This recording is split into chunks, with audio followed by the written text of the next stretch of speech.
Hi friends, welcome to my style cooking channel. இன்றைக்கி நம்மளுடைய all time favourite லிஸ்ட்டில் இருக்கிற ஒரு ஈவினிங் ஸ்நாக் ரெசிபி தான் பார்க்க போகிறோம்.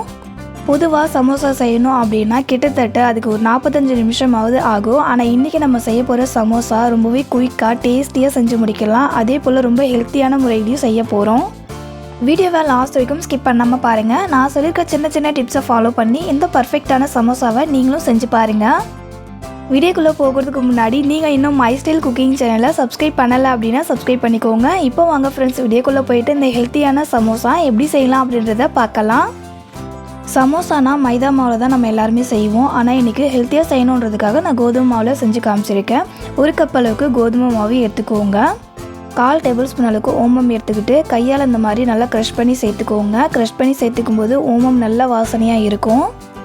ஒரு 1/2 டேபிள் ஸ்பூன் அளவுக்கு உப்பு சேர்த்துக்கிட்டு நல்லா கலந்து விட்டுக்கோங்க. மாவை கலந்து விட்டதுக்கப்புறமா இப்போது இதில் 1 டேபிள் ஸ்பூன் அளவுக்கு எண்ணெய் சேர்த்துக்கிட்டு திரும்ப கலந்து விட்டுக்கலாம்.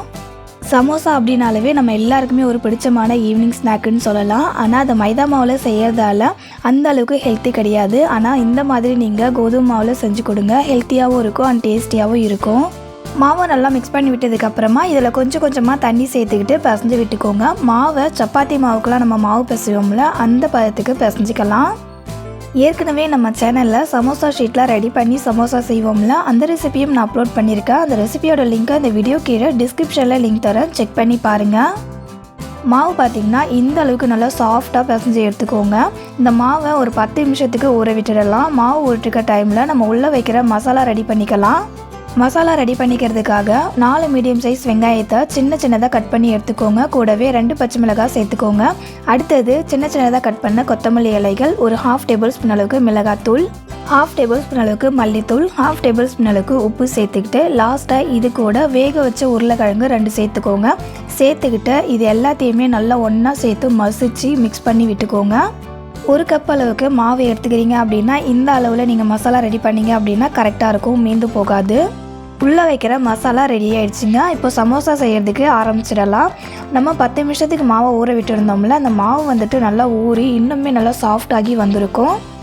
மாவை இதை போல் ஒரு டைம் நல்லா பிசைஞ்சு விட்டுக்கோங்க. பிசைஞ்சு விட்டுட்டு இதிலேருந்து கொஞ்சம் கொஞ்சமாக மாவு எடுத்து சின்ன உருண்டைகளாக ரெடி பண்ணி எடுத்துக்கோங்க. இந்த அளவுக்கு சின்ன உருண்டைகளாக ரெடி பண்ணிக்கோங்க. அப்போ தான் சமோசாவுக்காக அந்த மாவு வந்துட்டு நல்லா தின்னாக ரெடி பண்ணிக்க முடியும். இப்போது நம்ம சமோசா ரெடி பண்ணுறதுக்காக ஒரு ஜல்லிக்கண்டியில் மாவை வச்சுட்டு மாவு வந்துட்டு இந்த மாதிரி கையால் நல்லா அழுத்தி விடுங்க. இந்த மாதிரி நம்ம கொஞ்சம் கொஞ்சமாக அழுத்தி விட்டுட்டே இருந்தோம் அப்படின்னா ரவுண்ட் ஷேப்பில் வந்துடும். சமோசா செய்கிறதுக்கு நம்ம மாவு வந்துட்டு பூரிக்கட்டையில் வச்சு உருட்டி அதுக்கப்புறமா வந்துட்டு சமோசா ஷீட் ரெடி பண்ணி அதுக்கப்புறமா தான் சமோசா செய்வோம். அந்த மாதிரி செஞ்சோம் அப்படின்னா ரொம்பவே டைம் ஆகும். ஆனால் இந்த மாதிரி ஜல்லிக்கண்டியில் நான் மாவு வச்சு தட்டி செய்யும்போது ரொம்ப ஈஸியாக டக்குன்னு செஞ்சு முடிச்சிடலாம்.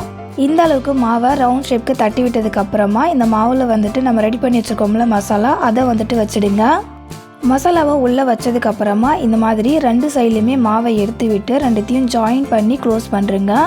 மேல் பக்கம் மாவை ஜாயின் பண்ணதுக்கப்புறமா அடிப்பக்கம் இருக்கிற மாவையும் சேர்த்து நம்ம ஜாயின் பண்ணிடலாம். இந்த மாதிரி நீங்கள் செய்யும்போது அந்த சமோசாவுடைய ஷேப்புமே வந்துட்டு ரொம்ப பர்ஃபெக்டாக உங்களால் செய்ய முடியும். மாவை சேர்த்து நம்ம க்ளோஸ் பண்ணோம்ல, அதை வந்துட்டு நல்லா ப்ரெஸ் பண்ணி விட்டுக்கோங்க. அப்போ தான் எண்ணெயில் போடும்போது பிரிஞ்சிடாமல் இருக்கும். அவ்வளோதாங்க, ரொம்பவே ஈஸியான ஒரு மெத்தடில் சமோசா ஷேப்புக்கு மாவை ரெடி பண்ணியாச்சு. இப்போது இந்த மாவை வந்துட்டு நம்ம எண்ணெயில் போட்டு சுட்டி எடுக்கிற வேலை மட்டும்தான். சமோசா சுட்டி எடுக்கிறதுக்காக எண்ணெயை சூடு பண்ணிக்கோங்க. எண்ணெய் சூடாயிடுச்சான்னு பார்க்குறதுக்கு கொஞ்சமாக மாவு போட்டு பார்த்தீங்க அப்படின்னா இந்த மாதிரி மாவு சுற்றி நல்லா பபிள்ஸ் வரும். இந்த அளவுக்கு எண்ணெய் சூடானதுக்கப்புறமா நம்ம ரெடி பண்ணி வச்சுருக்க மாவை எண்ணெயில் போட்டு சுட்டி எடுத்துக்கலாம். சமோசாவை எண்ணெயில் சேர்த்ததுமே ஸ்டவ்வை வந்துட்டு மீடியம் ஃப்ளேமில் வச்சுக்கோங்க. அப்போ தான் மாவு வந்துட்டு உள்ள வரைக்குமே நல்லா வெந்து வரும். சப்போஸ் நீங்கள் ஹை ஃப்ளேமில் வச்சு இந்த சமோசாவை சுட்டி எடுத்தீங்க அப்படின்னா கலர் மட்டும் சேஞ்ச் ஆகிடும். ஆனால் உள்ளே வேகாமல் வதன்னு இருக்கும். இந்த மெத்தடில் நீங்கள் சமோசா செய்கிறீங்க அப்படின்னா நம்ம மாவு ஜல்லிக்கண்டியில் வச்சு தட்டுவோம்ல, அப்போ வந்துட்டு எந்த அளவுக்கு தின்னாக தட்டி எடுக்க முடியுமோ அந்த அளவுக்கு தின்னாக தட்டிக்கோங்க.